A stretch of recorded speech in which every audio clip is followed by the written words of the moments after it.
கரூரில் நாம் தமிழர் கட்சியின் பொதுக்கூட்டத்தில் பேசிய சாட்டை துரைமுருகன் தாவேகா மீது கடும் விமர்சனங்களை முன்வைத்தார். கரூர் வேலுச்சாமிபுரம் பகுதியில் ஏன் வேண்டும் நாம் தமிழர் ஆட்சி என்ற தலைப்பில் நாம் தமிழர் கட்சி சார்பில் பொதுக்கூட்டம் நடைபெற்றது. இதில் மாநில கொள்கை பரப்பு செயலாளர் சாட்டை துரைமுருகன், மாநில ஒருங்கிணைப்பாளர் இடும்பாவனம் கார்த்திக் உள்ளிட்டோர் கலந்து கொண்டு சிறப்புரையாற்றினர். இதே கூட்டத்தில் கரூர் சட்டமன்ற தொகுதி வேட்பாளர் கருப்பையா அறிமுகமும் நடைபெற்றது.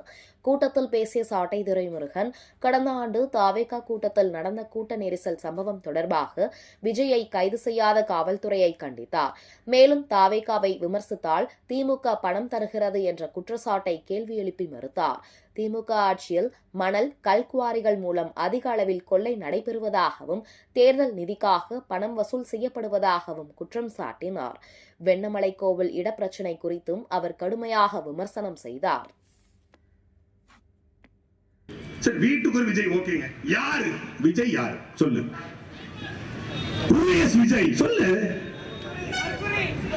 வீட்டுக்கு ஒரு தற்கூரியை எந்த அப்பா அம்மா உருவாக்க மாட்டாங்க. காவல்துறை யாரு? அவன் கண்ணுக்கு முன்னாடி 4 பேர் சாவதை எந்த மனுஷனாவது வேடிக்கை பார்ப்பானா? இல்லீகல் நடத்தி எனக்கு ஏக்கருக்கு 5 லட்சம் கொடு. கேட்கறது யாரு தெரியுமில்ல? தமிழ்நாட்டினுடைய கனிமவளத்துறை அமைச்சர் ரகுபதி அவருடைய பிஏ செய்யுது. நான் ஆதாரத்தோட சொல்றேன்.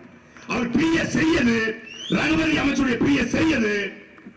ஒவ்வொரு கல்குவாரி முதலாளிக்கும் வாட்ஸ்அப்லாம் கிடையாது, டைரக்ட் கால்.